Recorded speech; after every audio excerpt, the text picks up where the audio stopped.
Before we start this episode, I just wanted to remind everybody that as of the 1st of January, we're delighted that the UK MTM Association is now part of ReThink Productivity. Welcome to the Productivity Podcast. This is a mini-series we're recording. There'll be 3 episodes with our friends from ReThink, Simon Woodfield and Ed Thompson, and we are talking about MTM. We'll get into the detail of what it means and what it is, but first I'll do a few intros. Ed, thanks for joining us. Do you want to say hi to everybody and just give us a bit of background of what you do? Yeah, no problem. Thank you, Simon. Really happy to be here and talk about MTM. So I'm one of the program managers at ReThink, and I'll run projects on that day-to-day basis. And as part of that, we'll be using MTM methodologies where appropriate. So excited to give you all a rundown of what MTM is and how it can help for business. Thank you. And welcome, Simon Woodfield. Hello there. Thank you, Simon. Yeah, it's great to be on the podcast. My first and hopefully one of many to come. Good. And tell us a bit about what you do at ReThink and what you did before coming back, if that makes sense. Yeah, so I joined ReThink around about 6 years ago now. Joined as a product analyst. Really good. Sort of got me to see the working life from a different perspective. And then an opportunity came up to help Simon Taylor in MTM, and he developed me as an instructor.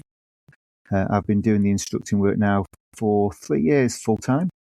And then I've come back to ReThink now that ReThink have absorbed the MTM as part of their day-to-day operations. So really excited to be back doing the MTM instructing work and also back doing some of the product and analysis work out in the field as well. So very exciting.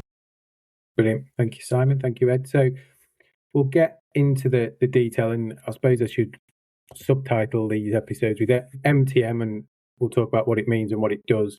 Is it a tricky thing to describe as well? So we'll do our best to dumb it down, keep it simple and not get too drawn into the detail. But Simon Woodfield, so I've talked about MTM. What does it mean? What does it stand for? Where does it come from? Yeah, so MTM stands for Method Time Measurement.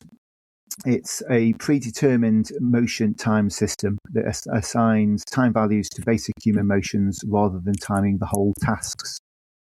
It was developed in the 1940s in the US by Maynard, Stigmerton and Schweb to bring a consistent work measurement to the workplace. It's a different way of doing it. It sort of loses the ability to need a stopwatch and to sort of rate people. So it is a little bit more clean from that point of view.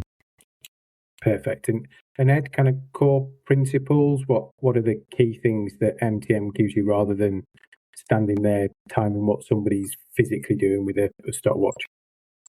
So a lot of this comes back to what Simon's just said about the foundations of it. Back in the 1940s, there were 2 schools of thought in America, basically, where you had Taylor, who had his stopwatch, and then you had Gilbreth, who had his recording motion capture camera.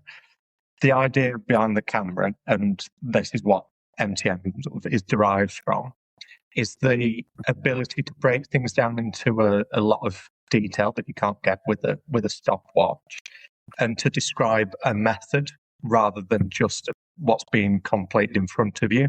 So the fact that you can record the process, get a method out of it, you can then look at that method in a lot more detail and start to chip away at little bits in it to gain time in that production cycle. So it's all about removing movement from cycles, simplifying work, and making the work easier to be completed by the person who's doing that task. So we've got, if I'm reading this right, then a foundation of times. So this big bank of times. We see a movement. So somebody putting something down, somebody picking something up, maybe somebody getting it, and we apply those timing values to each of those movements. Is that the way it works, Simon Woodfield? Yeah, absolutely. So we have a set of rules that allows us to guide us in the right direction to making certain decisions, to stop any ambiguity about any of our decision making. It takes in a number of variables, what we call influencing factors. So this could be the distance that we have to reach for an object, or the distance that we have to move the object. It also looks at the level of complexity of the grasp. It also takes into consideration the difficulty in placing an item, whether it just needs to be placed on a table or whether there's placing it with precision. So we go through all these. We take into account all the influencing factors, and that helps us derive a code. That code then gives us a value in TMUs, or time measurement units, and then we can then break that down into a bigger time when we add them all together, all the movements together. So, yeah. So we're getting into a significant level of detail then, and not, I assume, something that you can just pick up and have a go at. There is a really clear, structured training principle and courses behind this, which are kind of known worldwide. Is that correct, Simon? Yeah, absolutely. So what we like to do is everybody must sit a 5-day course that teaches the basics of the MTM fundamental principles, if you like. And then after that, we can then teach them the building block of choice, whether that be MTM1, MTM2, or UAS, or logistics. They're the 4 main ones that we deal with here in the UK. Each one of those has its own level of speciality. So depending on what the industry is that you're trying to analyse, will guide us into making the right decision as to which is the building block of choice there. Brilliant. And we'll touch on the second one in this series on some of those differences between MTM1 to UAS you talked about. And Ed, as Simon, you've done the work study training and you've done significant MTM training.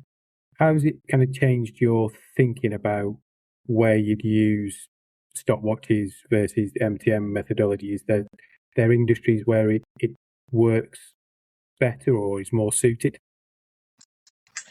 Yeah, so we tend to find MTMs really helpful where you've got a set process that is fairly well adhered to. It doesn't have to be completely adhered to, but you want something that is done and repeatable over a number of cycles. That's where it will really shine.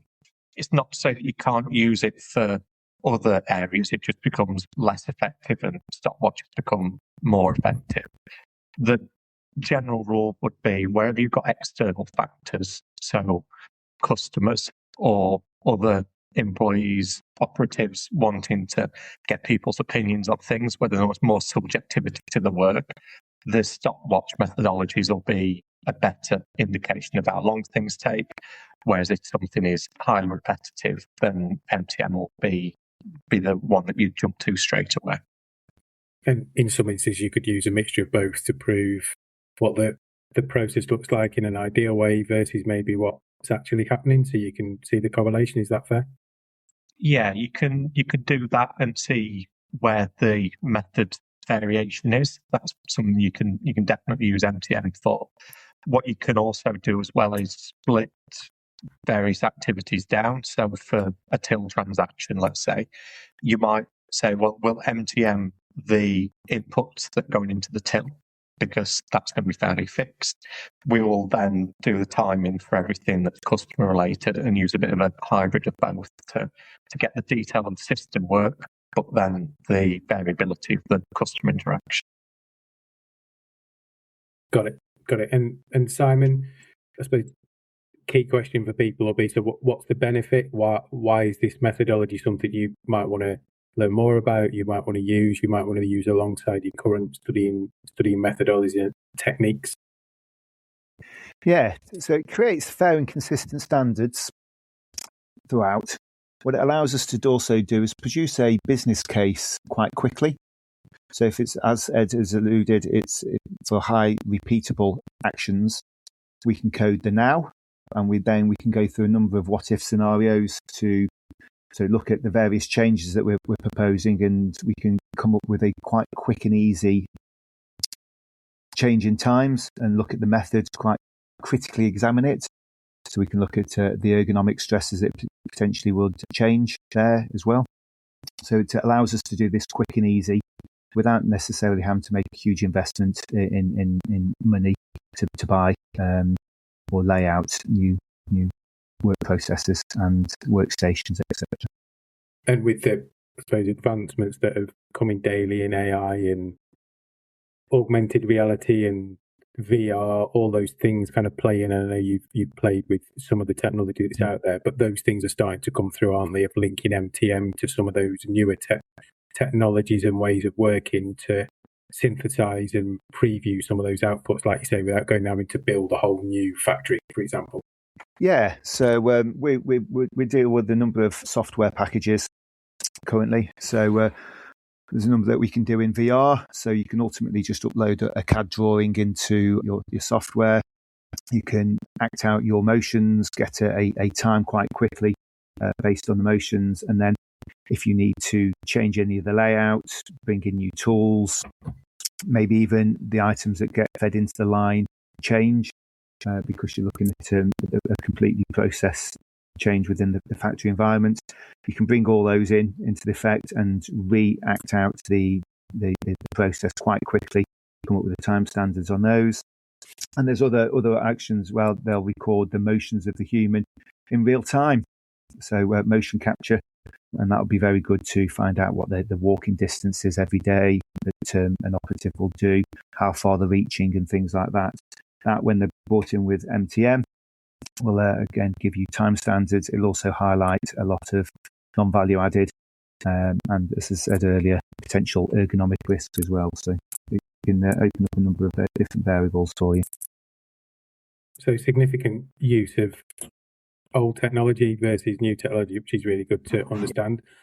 And Ed, just as we close out this episode, before we kind of get more into the detail of how it works in episode 2, have you got any closing thoughts in terms of, you're probably slightly newer to the MTM world than Simon Woodfield, on benefits again you've seen?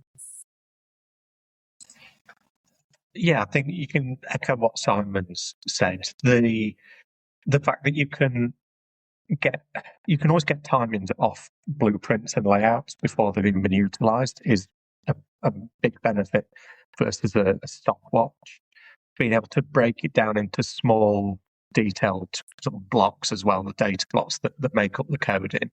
All of a sudden, you've got a different level you can go to with the observations that you make on a process and the improvements that you can look at implementing. Where if you are just looking at a stopwatch timing, you don't get that same. You can get closer in some instances with the level of detail, but you can't get to the level of detail plus the method description and the potential alternatives that MTM can be used to highlight. So I think that's where I really see the benefits of it. So that deep dive kind of movement analysis that's really tricky for a human to observe with the stopwatch, because people move so quickly from one thing to the other. Is that fair? Exactly. Yeah. You see it when you're using the stopwatch, but you're too busy timing the operative. You're too busy thinking about the performance rating that you're applying. Whereas in MTM, all of that's taken care of. You look at the video, you're slowing it down, you're looking at the movements, and then you look at the code at the end and say, okay, so how can we do this differently? What can we get rid of? What can we change? Perfect. I think that leaves us in a good place to pause there for episode 1. So we've gone through what MTM is, methods, time measurement, how it was developed, where you deploy it, where the origins come from, and the benefits. In episode 2, we'll have a look at some of the motion categories, some of the differences between the different types of courses that are available and what they'd be used for, and then look a bit further and a bit deeper into some of the rules. We'll keep it at a high level.